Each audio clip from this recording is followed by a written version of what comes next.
You're listening to The Jake Asman Show on the SportsMap Radio Network. Presented by Rocket Mortgage. Live from the O'Reilly Auto Parts Studios, here's Jake Asman. The debris coming on the floor, they'll just put it in bounds. The clock's going to tick. And Atlanta, your Hawks, are headed back to the Eastern Conference Finals for the first time in 6 years. Nate McMillan and the Atlanta Hawks win Game 7 on the road in Philadelphia. And it'll be Hawks-Bucks Wednesday on TNT for the right to go to the NBA Finals. What a performance by Atlanta on the road. Their fifth road win in these playoffs. Brian Anderson on TNT with the call. And just like that, the process is dead in Philadelphia. Hawks beat the Sixers. They advance to the conference finals. We'll get to the Hawks' perspective coming up, but we start with the Sixers, and the process has failed. There's no other way to say it. This team was god-awful year after year after year to try and put themselves in position to win a championship. And the best they could do was the second round because it is over for the process. You have Embiid, and then everything else is a giant question mark, starting with Ben Simmons, who was abysmal in this series. He wasn't just bad. He was abysmal. Ben Simmons sitting out the last few minutes of this game while he signed a contract making him $177 million is one of the biggest disgraces you will ever see. Ben Simmons scored 5 points last night on 2 of 4 shooting. He passed up a wide open dunk because he was afraid of getting fouled and going to the free throw line. That was the turning point of the game, and Joel Embiid said so afterwards. I mean, think about the process in Philly for a moment. The Hawks are going to the conference finals for the second time in 6 years.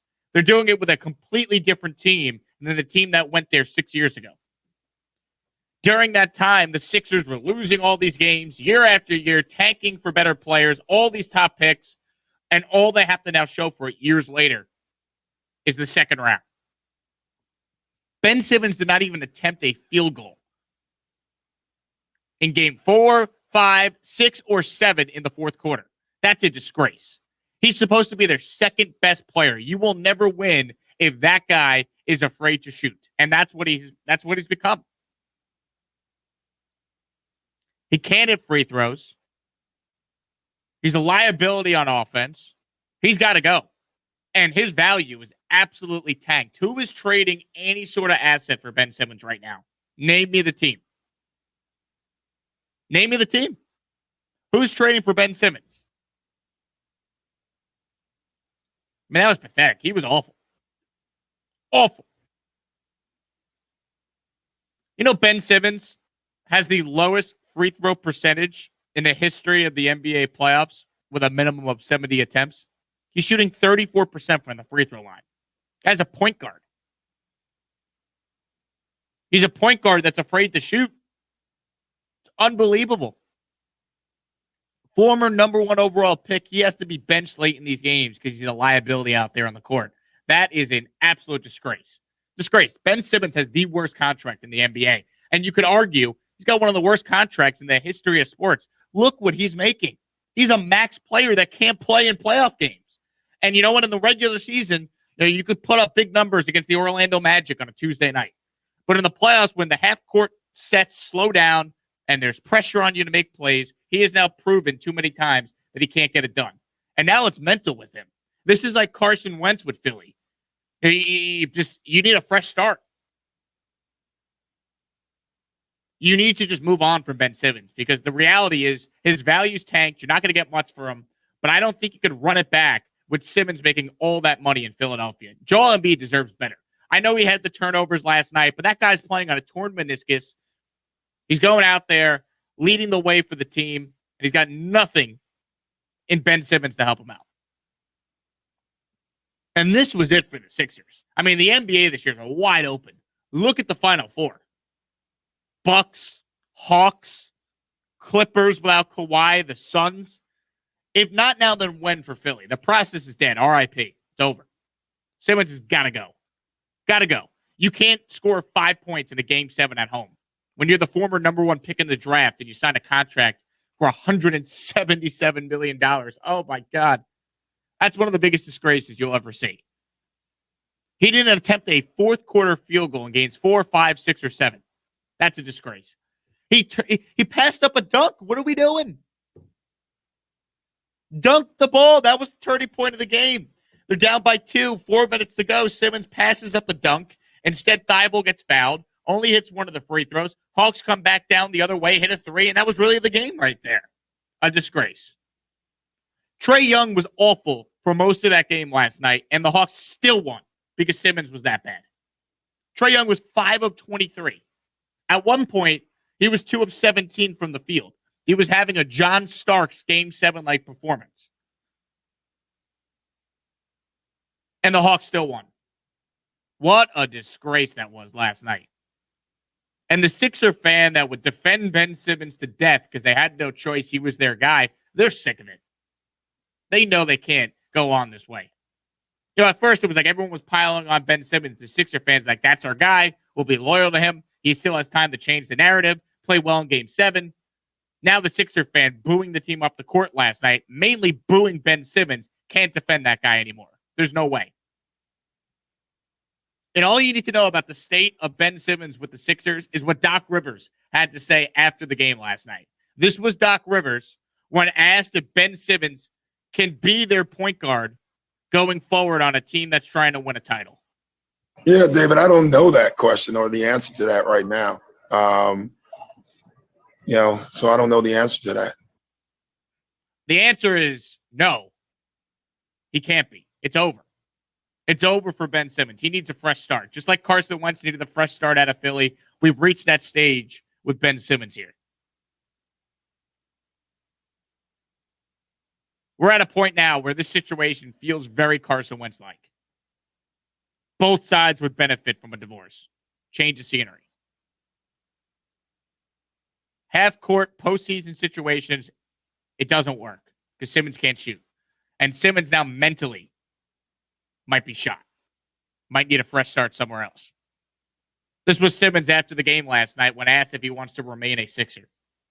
Would you like to remain in Philadelphia? Yeah, I mean, I love being in Philly. You know, I love his organization. The fans are great people. I mean, I had a bad series.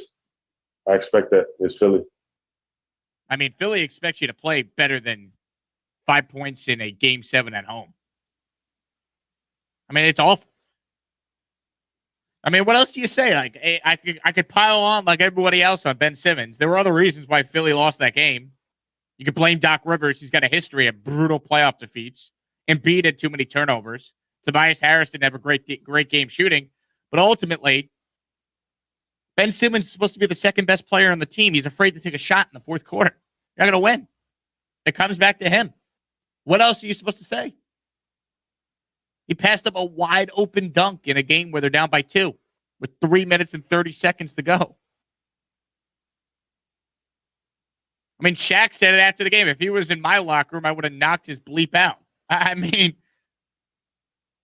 what else do you say? He's 6'10", 240, and he's afraid to shoot the ball and dunk the ball.